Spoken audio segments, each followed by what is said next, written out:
설 연휴가 끝나고 정치권 시계는 다시 빨라지고 있습니다. 윤석열 대통령의 헌법재판소 탄핵심판과 함께 이 최상목 대행의 내란특검법 거부권 행사 여부까지 향후 전국 민주당 지도부는 어떻게 대응할 계획인지 전현희 민주당 최고위원과 이야기 나눠보도록 하겠습니다. 의원님 안녕하세요. 안녕하세요. 의원님 네. 이번에 설 연휴 때 지역도 많이 다니시고 여러 분 만나셨을 텐데 의원님이 들어보신 설 민심은 어떻습니까? 일단 예. 우리 또 변호사님 그리고 시청자 여러분 새해 복 많이 받으세요. 의원님 새해 복 많이 받으세요. 네. 요즘 민주당 지지율이 좀 떨어지고 있다. 이재명 지지율도 흔들린다. 이런 이제 걱정들 많이 하시고 예. 그래서 실제로 민심이 민주당에 대해서 안 좋은가 이렇게 좀 걱정을 했었어요. 예. 근데 시장에나 뭐 이런 이제 지역을 쭉 많이 이번에 명절 연휴에 많이 다녔는데요. 예. 실제로 그렇지 않았습니다. 바닥 민심은 좋아요. 우리 지역이 좀 약간 보수층이 강한 지역들이 꽤 있거든요. 예. 근데 거기에 가서는 좀 걱정을 했어요. 그래서 저 혹시 뭐라 하거나 예. 야단치는 분들 없을까 그랬는데 예. 오히려 전혀 그렇지 않았고 민주당 참 잘했다. 예. 열심히 싸워줘서 고맙다. 그런 응원과 격려가 많았고요. 예. 그리고 빨리 이 내란 사태 좀 종식이 됐으면 좋겠다. 예. 그리고 조금 더 노골적인 표현으로 따옴표를 하면 예. 뭐 TV에 나오는 저분 빨리 좀 끌어내야 내지 않고 뭐하냐 그래요? 이런 말씀들이 대부분이었습니다. 그래서 좀 쓴소리나 이런 건 없었습니까? 쓴소리를 하시는 분도 간혹 있었는데 예. 뭐 비율로 따지자면 10분 중에 1분 정도. 그래요? 네, 예. 그래서 실제로 이 여론조사 민심과 바닥 민심이 차이가 있구나 이걸 느꼈습니다. 그럼 지금 여론조사들은 조금 일부에서 해석하는 대로 보수층이 좀 과표집돼 있을 가능성들이 있다. 바닥은 그렇지 않다. 이런 제가 말씀이신 느낀 바닥 예. 민심은 그렇지 않았고요. 그렇다고 뭐 여론조사가 무조건 틀렸다 그런 예. 건 아니고요. 예. 민주당이 그런 부분에 대해서도 아하. 좀 성찰하고 예. 또 많이 반성해야 할 부분에 있다 생각합니다. 알겠습니다. 자, 대통령이 설 전날에 옥중 메시지를 냈습니다. 이런 얘기들 했어요. 유혈 사태가 있었냐? 인명사고가 단 한 건이라도 있었냐? 이게 어떻게 내란이 될 수 있냐? 요 얘기도 했고 또 다만 무엇보다 나라의 앞날이 걱정되고 청년들 미래 세대들이 현실에 좌절하지 않을까 하는 것이 더 걱정된다. 이런 옥중 메시지를 냈거든요. 이 메시지는 어떻게 들으셨습니까, 의원님? 좀 전형적인 그동안 윤석열 대통령이 해오던 남 탓하기가 아닌가 그리고 자신의 잘못을 반성하지 못하는 그런 태도가 여전하다 이런 예. 생각이 들었고요. 실제로 이 형법의 내란죄에 의하면 우리 변호사님도 아시겠지만 이 국헌문란의 목적으로 폭동을 일으킨 때 예. 그때가 내란죄에 해당하잖아요. 구성 요건이. 예. 그리고 또 형법에 보면 이 국헌문란의 정의가 헌법기관의 기능이나 권능을 예.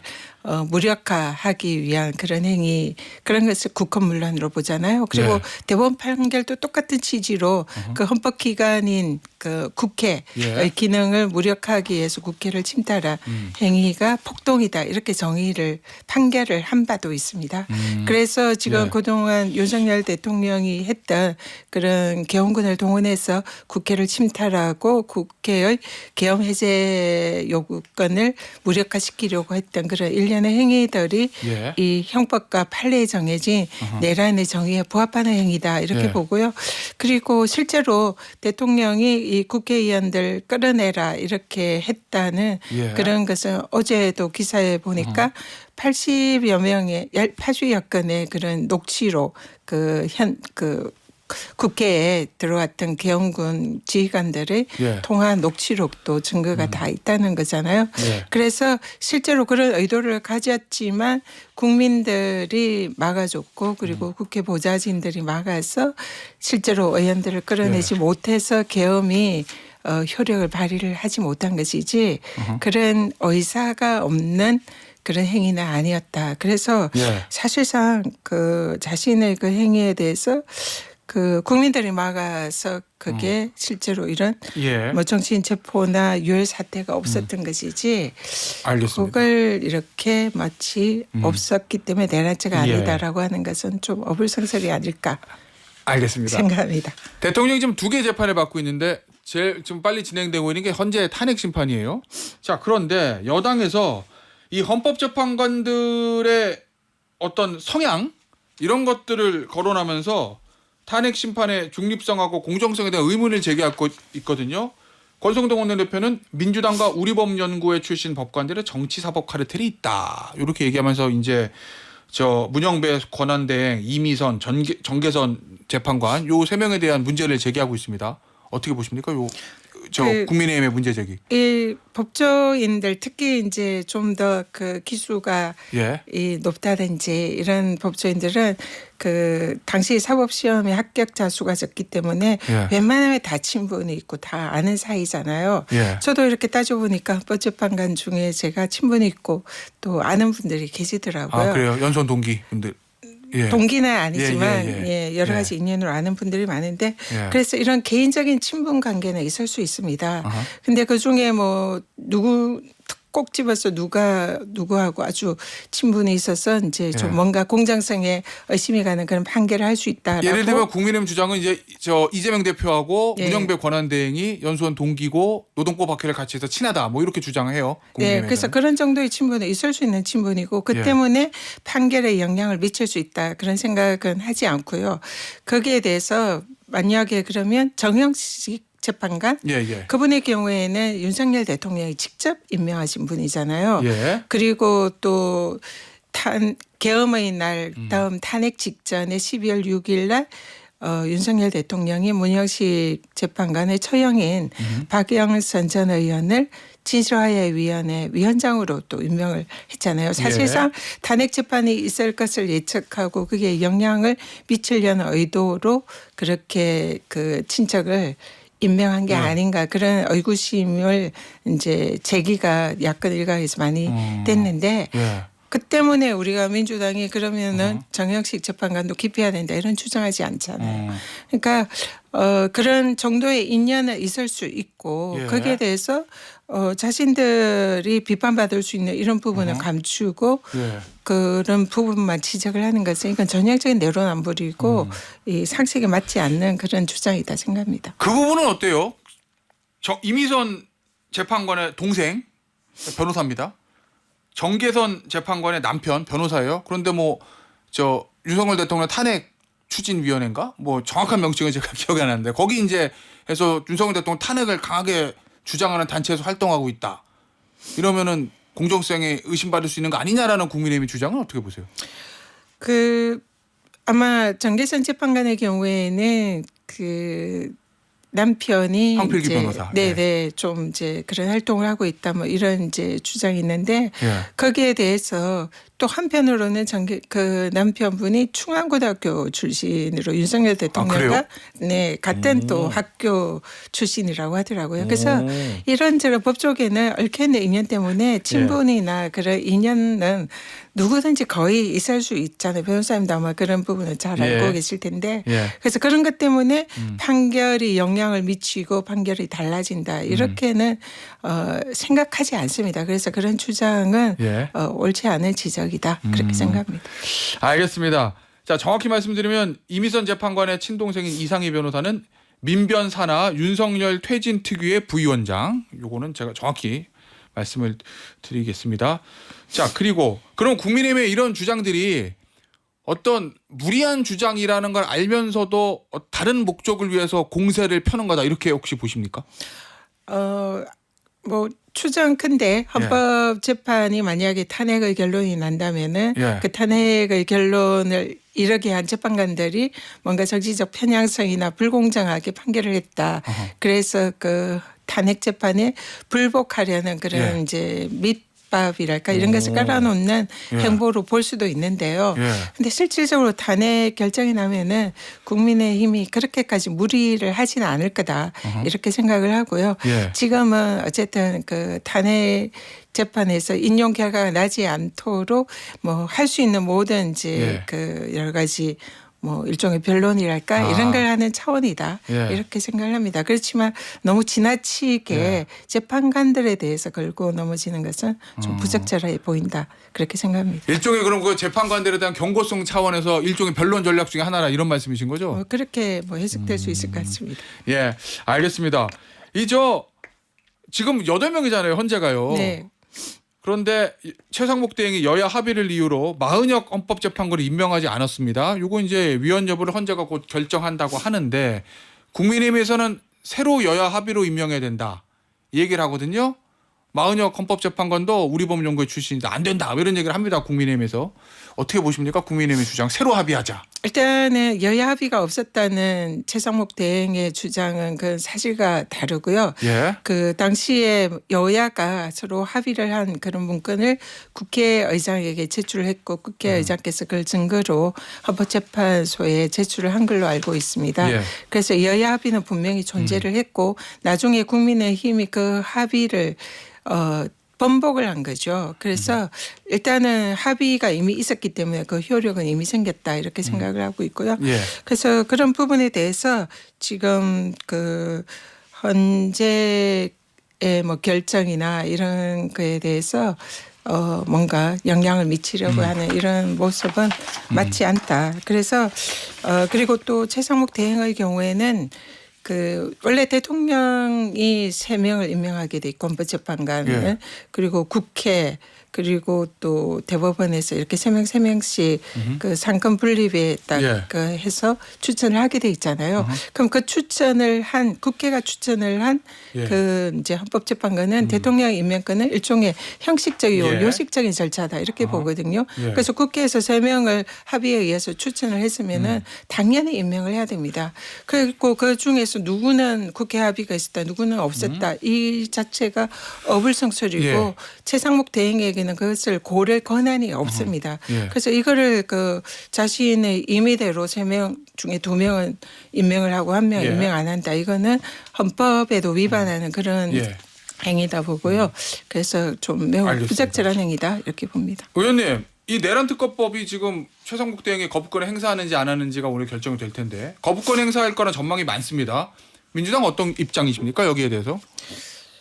마찬가지로 내란 특검의 경우에도 예. 이 국회에서 이 어쨌든 다수 의결에 의해서 통과가 된 것이잖아요. 예. 거기는 지금 권한 대행으로서는 이 또 국민이 선출한 권력이 아니지 않습니까? 그 국민이 선출한 유일한 권력이 국회에서 이 통과를 예. 시킨 것은 이거는 예. 일종의 국민의 뜻이고 국민의 명령이고 예. 그런 범위는 권한 대행의 경우에는 존중을 당연히 해야 된다. 예. 그래서 거기에 거부권 행사하는 것은 월권이다 이렇게 보고요. 그래서 최상목 대행이 이 내란 특검에 대해서 거부권을 행사하는 것은 예. 위헌 위법일 가능성이 매우 높다. 예. 그리고 또 무엇보다 최상목 대행은 내란죄에 있어서도 자유롭지 않은 지금 그래요? 현재 예. 상황이다. 예. 그 내란 당시에 그 윤석열 대통령 예. 측이 최상목 대행에게 좁죠? 넘겨준 계엄 관련된 그 문건, 그 국회를 무력화시키고 비상입법기구에 대한 예. 예산을 확보하라는 그 문건은 사실상 그 전달 과정이나 또 예. 최상목 대행이 그것을 어떻게 받아들이고 어떻게 예. 실행에 옮겼는지 이 부분이 아직 예. 확실히 규명되지 알겠습니다. 않고 있거든요. 그래서 예. 이런 부분에 대해서 최상목 대행이 자신에 대한 내란 특검 수사를 사실상 또 방해하는 의미도 있기 때문에 그래요? 이거는 이해충돌 소지도 있다. 그래서 그 거부권을 행사할 때는 위헌 예. 위법의 가능성 모두 알겠습니다. 다 내포하기 때문에 반드시 예. 공포를 해야 된다. 거부권 예. 행사를 해서는 안 알겠습니다. 된다. 이렇게 봅니다. 거부권 행사하면 탄핵 갑니까? 지금 아직 뭐 탄핵을 하겠다 이렇게 예. 당에서 논의를 한 바는 없지만 이제 예. 방금 제가 위헌 위법 소지가 있다 이랬잖아요. 그래서 제가 평소에 했던 용어로는 탄핵 마일리지가 쌓이고 있다 이렇게 표현을 하고 있는데요. 그 예. 부분은 실제로 거부권 행사하고 난 예. 이후에 당에서 논의를 해야 할 일이다 봅니다. 의원님 하나만 더 제가 드는 궁금증이 지금 내란죄 수사 끝나서 기소했거든요. 그러면은 특검은 떠도 내란죄 기소 못 하잖아요. 네. 또 다시 수사해서. 그러면 특검이 뜨면 뭐 때문에 특검이 필요한 겁니까? 지금 상황에서 수사 끝나고 기소가 다 됐는데. 지금 그 윤석열 대통령의 내란죄에 대해서 예. 공수처가 사실상 대통령의 수사를 거부를 해서 수사를 제대로 하지 못했고 예. 그 뭐 검찰에서도 마찬가지고요. 예. 그냥 이제 그 사령관들 몇 명에 대해서 예. 그리고 김용현 전 장관에 관해서만 검찰에서 수사를 한 것밖에 없잖아요. 예. 근데 사실은 이 내란에 조력하고 내란에 가담하고 실제로 내란죄 구성 요건인 내란죄 내란 수계 그다음에 예. 뭐 내란 선전 선동 부하 수행 등 그 다양한 내란죄의 구성 요건에 해당하는 행위를 한 그런 조력자들 가담자들도 많이 있었다고 보입니다. 예. 이런 부분에 대해서 좀 철저한 수사가 필요하고요. 그 내란이 다시는 이렇게 일어나지 예. 않도록 발본색원하는 것이 필요하다. 예. 그런 차원에서 특검의 존재의 필요성이 있다. 이렇게 봅니다. 알겠습니다. 자, 어제 이재명 대표가 문재인 전 대통령 예방했거든요. 문재인 전 대통령이 포용과 통합을 얘기했습니다. 이 대표에게 비판적인 분들도 있는데 그런 분들도 포용해야 되지 않겠느냐라는 이야기. 어떻게 들으셨어요? 문 전 대통령의 이 언급, 포용과 통합에 대한. 어제 메시지? 두 분이 굉장히 화기애애하고 분위기가 아주 좋았고요. 서로 예. 덕담을 나누면서 그 얘기가 거의 끝날 줄 모르고 계속됐어요. 그래서 다양한 주제를 나눴습니다.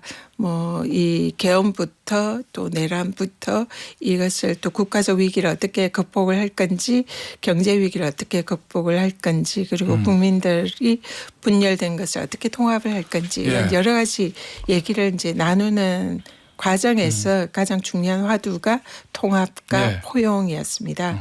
그래서 그런 부분에 있어서는 뭐 일각에서 뭐 언론들에는 이제 최근에 이른바 비명 분들이 몇 분이 이제 김경수 발언을 전 지사의 메시지요? 하신 예. 거에 대해서 예. 그런 이제 그 언급을 한 게 아니냐 이런 이제 지지의 말씀도 있었는데 그렇게 꼭 특정인을 두고 이렇게 염두에 두고 한 건 아니고요. 예. 앞으로 민주당이 집권하려면은 지난 대선의 경우에 민주당이 사실상 전 내부에 분열된 것이 상당히 우리의 또 뼈아픈 페인의 원인 중에 하나로 보잖아요. 예. 그래서 당 내부부터 또 통합을 해야 되고 하나가 돼야 되고 그리고 또 이 국민의힘이나 상대당을 지지하는 그런 분들도 우리가 통합을 해서 예. 이 나라가 분열되지 않고 함께 가는 것이 중요하다. 이런 취지의 이제 말씀들을 주고 받으셨습니다. 그 문재인 전 대통령의 통합과 포용이라는 말이 이제 원론적으로 맞는 말인데 네. 그 전날인가 전전날에 김경수 전 지사가 페이스북에 강하게 이제 이재명 대표를 향한 메시지를 썼잖아요. 뭐 사과 얘기도 나왔고 또 당을 좀 안 좋게 나간 분들에 대한 그런 얘기가 나왔었는데 그 이후에 문재인 전 대통령의 통합 얘기가 나와서 이게 이야기가 좀 커지는 것 같거든요. 네. 김경수 전 지사의 메시지는 어떻게 들으셨습니까? 그 제 중요한 그 비판 중에 민주당이 너무 일각체제로 예. 가지 않느냐 이런 말씀을 하셨는데 예. 저는 이제 거기에 대해서 가장 일각체제가 아니다라는 상징적인 존재가 이제 제가 민주당 최고위원을 하고 있는 것이다 예. 생각합니다. 왜냐하면 저는 어제 이제 그 자리에서도 제가 그렇게 말씀드렸는데요. 저는 문재인 대통령께서 임명을 장관급 기관장으로 임명한 그런 이제 대표적인 친문이고 예. 그런 친문인 제가 또 이재명 민주당 대표 하에서 공천을 받고 국회의원 당선됐고 민주당 지도부에 입성을 했고 그래서 그런 이제 상황만으로도 이미 민주당은 이런 포용과 통합의 그런 이제 모습을 보이고 있다 이렇게 예. 생각을 하고요. 그리고 제가 지도부에 들어와서도 얼마든지 다른 목소리를 낼 수가 있습니다. 예. 만약에 이재명 대표가 제대로 하지 못하거나 그런 모습이 있다면 거기에 대해서 쓴소리를 할 수도 있지만 제가 본 민주당의 이재명 대표는 예. 그 포용과 통합의 리더십을 실천하고 예. 있었고 그리고 민주당을 집권당으로 이끌 수 있는 그런 리더십과 예. 실력을 갖춘 분이다 이렇게 생각했기 때문에 제가 스스로 존경하고 그분의 뜻에 또 따르고 그것을 전파하기 위해서 노력을 하는 거거든요. 그렇기 알겠습니다. 때문에 예. 이놈 뭐 이재명 대표가 모두 일각체제로 해 내 뜻에 예. 따라 이런 민주당이 아니라는 거죠. 예. 그래서 그런 비판들을 하시는 알겠습니다. 것은 적절하지 않다 이렇게 봅니다. 알겠습니다. 오늘 인터뷰 여기서 마무리하도록 하겠습니다. 전현희 민주당 최고위원이었습니다. 의원님 감사합니다. 감사합니다.